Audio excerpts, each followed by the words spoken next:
2021 সালে বিধানসভা নির্বাচনে নন্দীগ্রাম যেমন ছিল 2024 সালে কার্যত তেমনটাই Bhabanipur.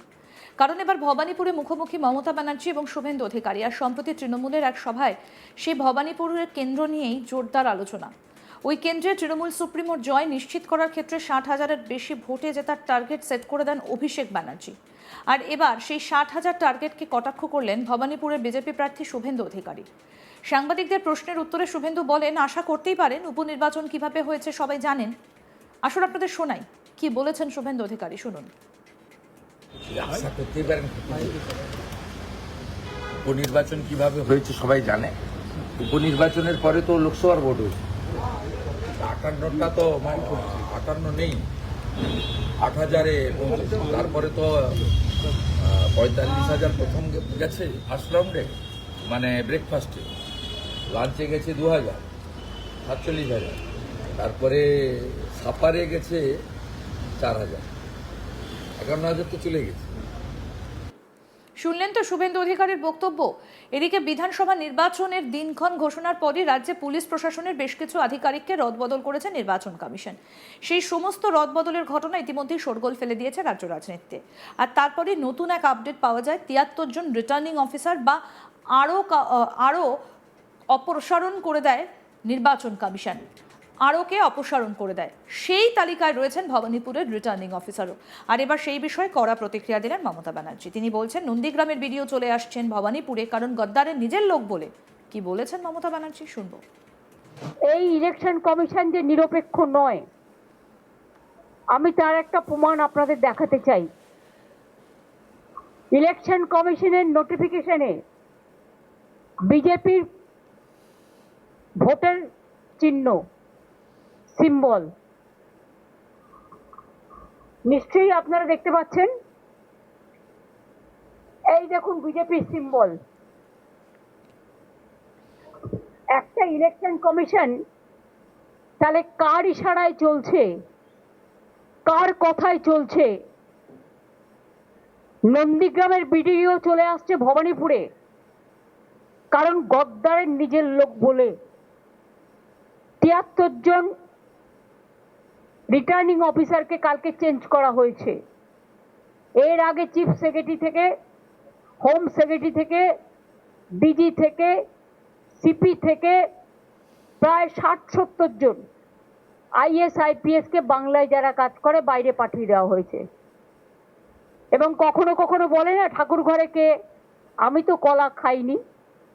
and now the cat is out of the bag. Election কমিশনের নোটিফিকেশনে বিজেপির চিহ্ন। তো ব্যাকডোর থেকে খেলছেন কেন? সামনাসামনি খেলুন, সবাই তো বুঝতে পারছে। এদিকে ইতিমধ্যে প্রকাশিত হয়েছে এসআইআর এ বিবেচনাধীনদের ভাগ্য নির্ধারক প্রথম অতিরিক্ত তালিকা বা সাপ্লিমেন্টারি লিস্ট। সোমবার বেশি রাতে প্রকাশিত হয় সেটা। সেই বিষয়ে প্রশ্ন তুলেছেন মমতা। তিনি প্রশ্ন তোলেন, মধ্যরাতে এসআইআর এর লিস্ট কেন বেরোবে? এখনো লিস্ট বুথে টাঙানো হয়নি, ব্লকে টাঙানো হয়নি, জেলায় টাঙানো হয়নি।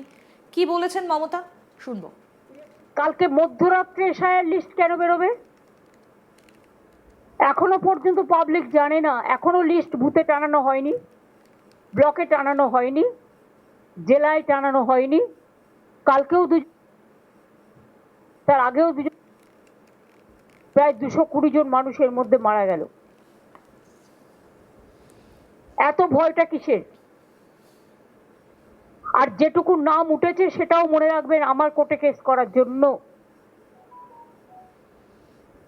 লিস্টটা বের করতে ভয় কেন? নিশ্চয়ই তার মধ্যে স্বচ্ছতা নেই ইলেকশন কমিশনের। স্বচ্ছতা থাকলে এতদিন লাগে একটা, জাজেরা তো অনেক দিন আগেই করে দিয়েছে। তাহলে আপনারা কেন আরো 6 দিন টাইম নিলেন, 7 দিন টাইম নিলেন? আরো কি কি বাদ দিয়েছেন? একতরফা কি কোনো পলিটিক্যাল পার্টির নাম ঢুকিয়েছেন? সেটা পুরো লিস্ট বেরোলে তবেই বুঝতে পারবো। আমরা দাবি করছি বিজেপি ভ্যানিশ যে পলিটিক্যাল পার্টি, তারা মানুষের গণতান্ত্রিক অধিকার কেড়ে নিতে চায় এবং এটা তার সবচেয়ে প্রমাণ। It is not for Kerala, এখানে লেখা আছে কিন্তু ওপরে অল স্টেটস অ্যান্ড ইউটিজ। মানেটা কি? ক্লারিক্যাল মিস্টেক বললে হয়ে যাবে? হ্যাঁ, এটা ক্লারিক্যাল মিস্টেক না এটা political intention, deliberate attempt, and cat is out of the bag. Now I will request all the political parties together, let us fight against the one-sided dictatorship, autocracy, and one political party ruled government and their agencies to take strong action to protest and to see that election must be free and fair. It is not that I want any support from any political party, but to save the democracy,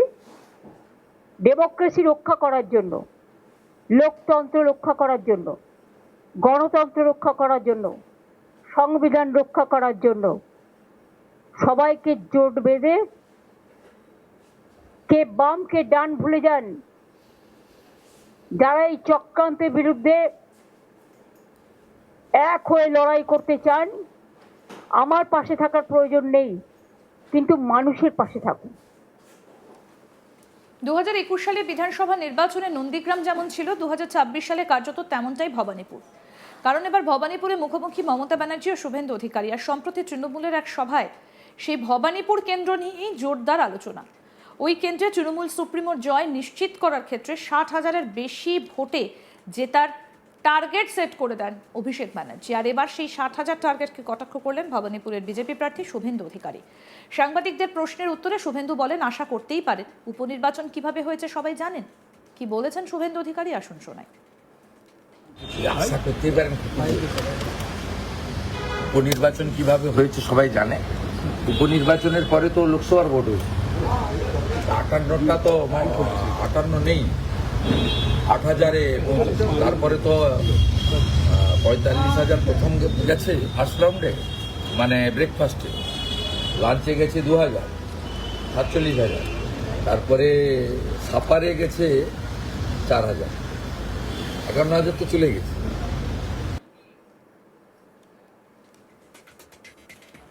আরও update পেতে দেখতে থাকুন আজ তাক Bangla. Subscribe করুন, notification পেতে bell button option press করুন।